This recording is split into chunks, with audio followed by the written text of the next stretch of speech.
What's up, guys? Happy Saturday. Welcome back to day 2 of the 2013 MLG Spring Championship event, StarCraft 2, Heart of the Swarm being played. Of course, you guys are awesome for sticking around and being awesome, being excited. I'm Axel Toss, joined by Axlab.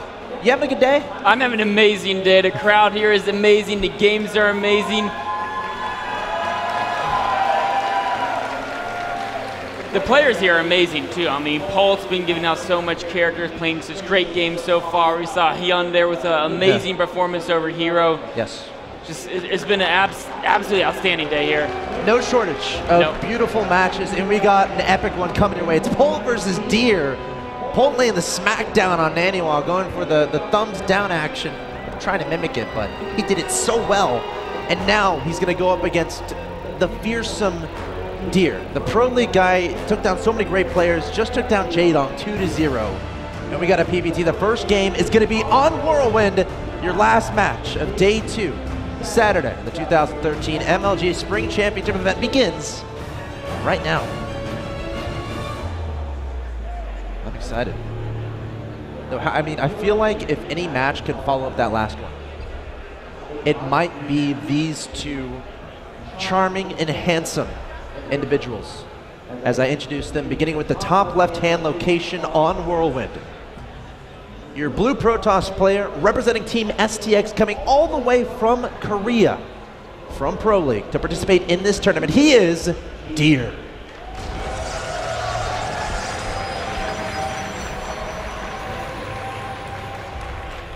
His opponent in the bottom right-hand location, your red Terran player who made the move over to Austin, Texas not too long ago, is currently attending the University of Texas. Just 2-0'd Naniwal in the last round. Can he continue his success against Protoss in this 2013 MLG Spring Championship event? He is Polt.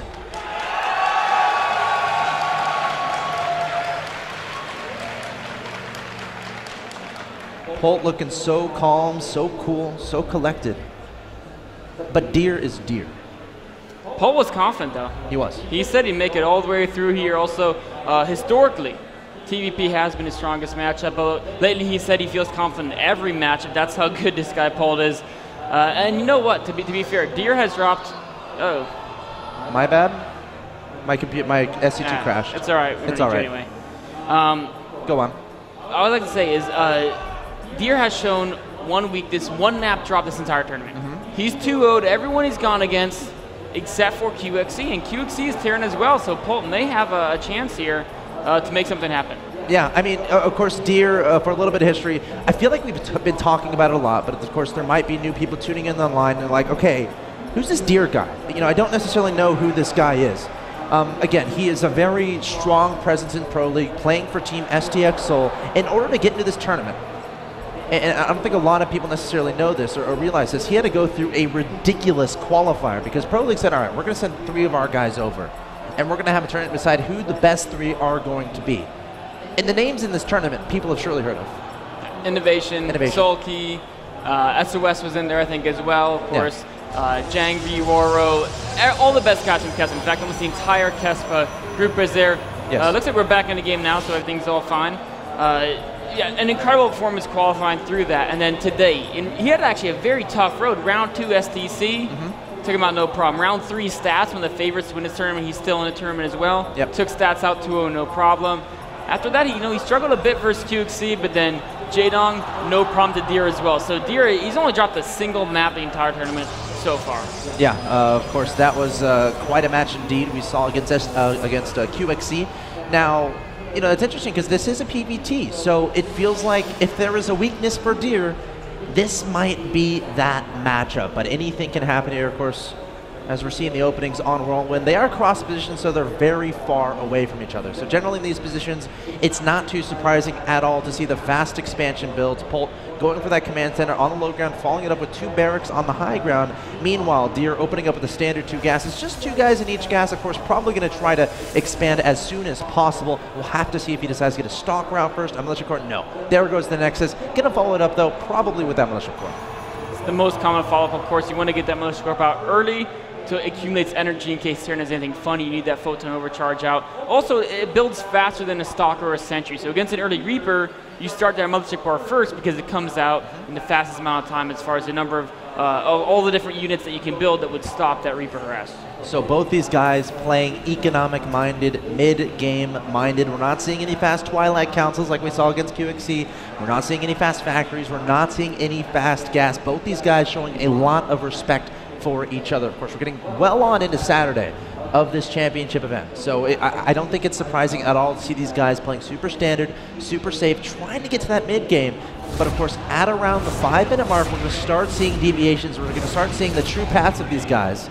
As we see a Robo on the way here from Deer again. Another fairly standard move. You generally want to get the Robo out just in case the threat of Widow Mines or something that's invisible, has to come. Of course, Widow Mines able to burrow on the ground. You can't really see them. The Robo, you can get that Observer out, able to detect that stuff. Both these guys are guaranteed in top 6 of the tournament. Whoever wins is guaranteed at least a top 4. So a big match here, of course. Neither one of these guys has lost a series at the entire tournament. Both of them only dropped a single map. But that's all going to change right here. Of course, no one can remain undefeated forever. Hero found that out last series. Now one of these guys is going to find it out here. Deer flanked the Robo with a very fast Forge, and that's pretty cool because he can combine fast scouting. You like this build, don't you, Nick? I don't even get the Robo. I just go straight to the Forge. But that's because Observers and Robo units, you got to micro. I just make Zealots a little bit simpler. This is a really cool opening, though, because it's so flexible. He can turn this into a Colossus Tommy if his Observer Scout, Polt being a little bit too greedy, delaying the starport too much. But he can also, he can just go into upgraded charge lots, he can go to Blink Stalkers, he can go to Fast Third, Templar, DTs. If you just go for Observers and upgrades, they're good no matter what path you go for afterwards. Yeah. I love that these Marines are in that middle line there from Polt, just in case some Oracle shenanigans decide to happen. Of course, a lot of Protoss players doing that recently. Deer kind of showing it, like a hallucinated Oracle coming forward. Let's see how much Polt freaks out. Of course, this is a fake, absolutely. But it's a little bit crafty here from Deer. Let's see how Polt reacts to this. Okay, no big deal. No reaction at all. Polt, no stranger to the hallucination shenanigans. And he got his 3rd CC very quickly. Yeah, in fact, he did. Before the factory, before the Stimpack research, before any eBay upgrades. In fact, he still doesn't have any eBay upgrades on the way quite yet. The first engineering bay, I think, just finishing. And that's going to give him a little bit of economic advantage. But he's also going to delay his medevacs, which means he can't really harass Deer. And also, he could be weaker against Colossi. What's that building at the top there above the mineral line? That's got to be a sneaky building. It's Twilight Council. So Polt did scout the Twilight Council there above the natural expansion of Deer, which is nice to know.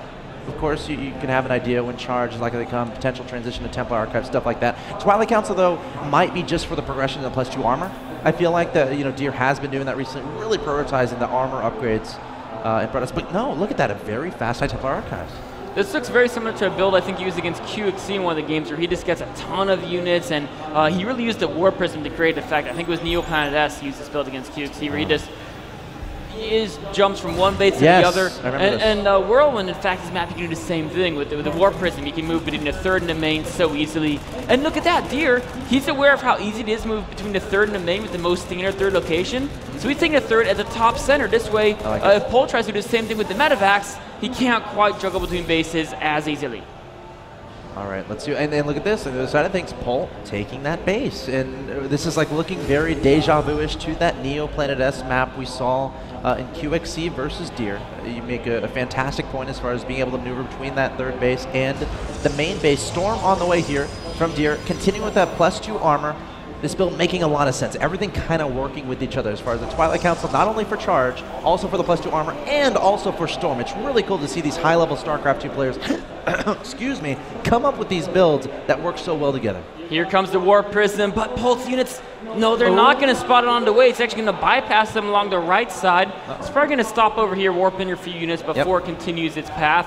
And Polt was looking for proxy pylons or War Prisms running on the map, and Deer was able to evade them. Now, this is going to get really annoying if you can't identify this very soon. +2 charge lots are nothing you want to mess with. Some Terran players would just box their SCVs and try to attack the Zealots. +2 armor.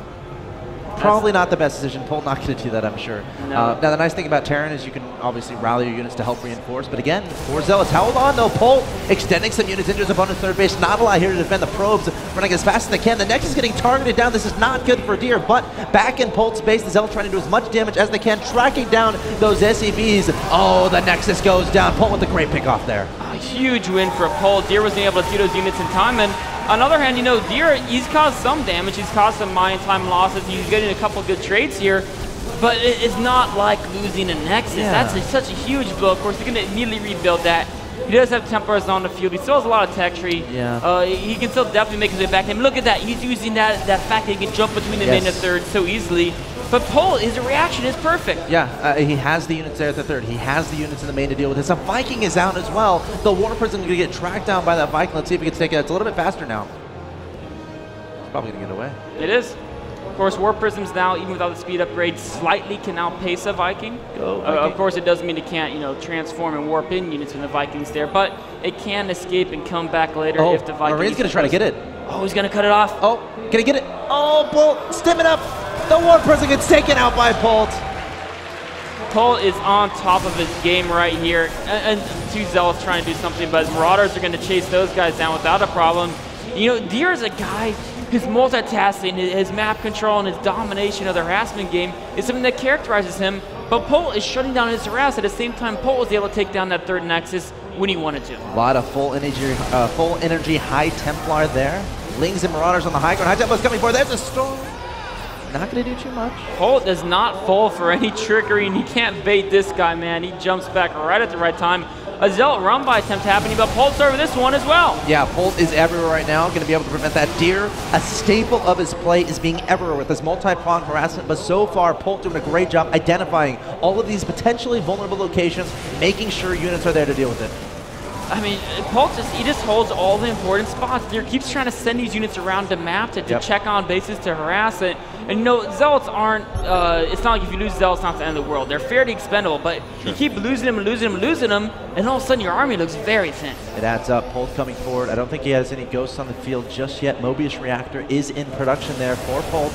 Going into that third base, a lot of Marines and Marauders. Nice storms there from Deer. Polt gonna have to back away. Let's see if he tries to draw his opponent's army away. Oh, the Hellbat's coming forward, trying to track down those High Templars. Decent storms there from Deer, but Polt coming forward with a lot of units, trying to keep those units back, trying to target fire the High Templars, but the storms are unending here from Deer, and Polt unable to press through.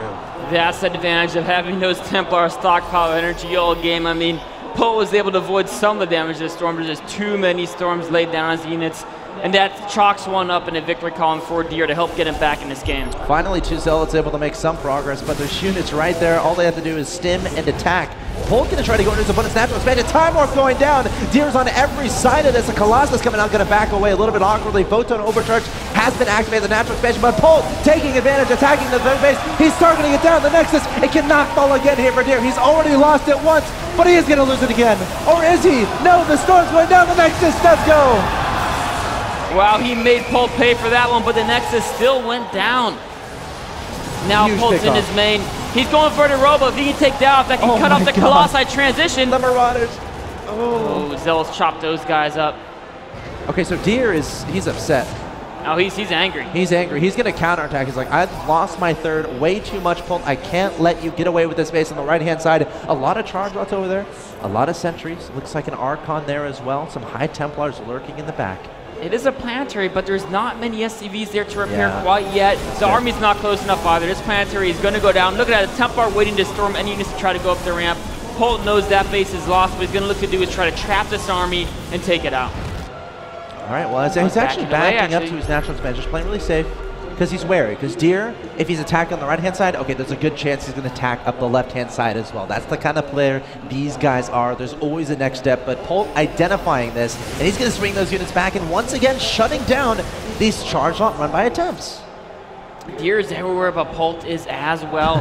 Polt taking out a third of Deer, Deer responding, taking out the fourth. These guys are pretty good, Nick. It's just amazing multitasking play from both these guys. And Deer, for the first time, is going to go ahead and take this central watchtower. And on World 1, if you control the central watchtower, it's so important because it just gives you such a good position on the map, because the center is the closest angle to all the fourth bases. Having that, you can know your opponents on their side of the map or on your side of the map, and you just have to watch out for drops and not those major frontal attacks. All right, Polt, is he mixing those ghosts? I've been looking for them. I don't see many in that production tab, though. I think he has a couple out, but not too many. Of course, he saw the Colossi transition from Deer, so I think he's more focused on the air. He's got 2 stalwarts producing both Medivacs and Vikings, whichever he wants more. And look at this. Every time Deer Zella harasses, Polt is all over. But, Polt, a few units going down there to a nice storm by Deer. So I know people are like, okay, Deer lost his 3rd base twice. You know, how is he still in this game? And the answer is just the tech progression has been there for Deer. He's been having those high Templars. As long as you have those on the field, it's like if your expansion gets taken out, your opponent has to kind of take advantage of a timing, but Polt has been unable to do that. Deer doing a great job keeping those expensive units alive, but look at this concave here from Polt, coming in from every single direction. Deer is going to be on the run. High Templars in the back, going to get sniped away. Deer is not ready to engage, just throwing down the force fields, trying to buy as much time as possible. Polt trying to force the engagement, but Deer is continuing to be on the run. He needs more storms to make this battle happen. There's 2 more Templar. Oh, there's a storm hitting a lot of the Marines, a lot of the Marauders. The Ghosts are not in the front, and now the Colossus is going to turn around. 2 Time Warps going down here from Deer, but the Vikings going to melt away the Colossi. A lot of High Templar coming up the right-hand side of the Storms. Oh, got to be careful. Got to be careful. Polt still up 163 to 103 supply. The Stalkers targeting down the Vikings, but Polt, does he just have too much? Deer's trying to warp in units. Only a few Vikings left. There's another Colossus, but there's so many Marauders. The Helivets are tanking so well. The Medivac count is keeping them alive. Polt's pushing forward into the natural of Deer. This is the macro of Polt. Polt is on 4 bases, sending unit after unit across the field. Deer desperately trying to hold on, trying to hold off with these charge plots. Has a High Templar that it doesn't have any energy. This might be the end of Deer in game 1. Polt up 173 to 85 supply. There's the storm, but that's not going to do much. Still plenty of Medivacs overhead, and there's the GG. Polt takes game number 1. And was that convincingly? Polt felt like he was in complete control of that game. You know, it was, but there was a lot of moments where Deer all of a sudden showcased his micro. There's a time when he took down the 3rd, but he lost so many units to Storm. Deer really was so cost efficient in many of those engagements. That's what kept him in the game. Polt was able to really take the 3rd down a couple times, but if you look at how close that game was, I mean, it actually came down pretty to the wire. Polt only had about 8 units left at the end of some of those battles. Sure.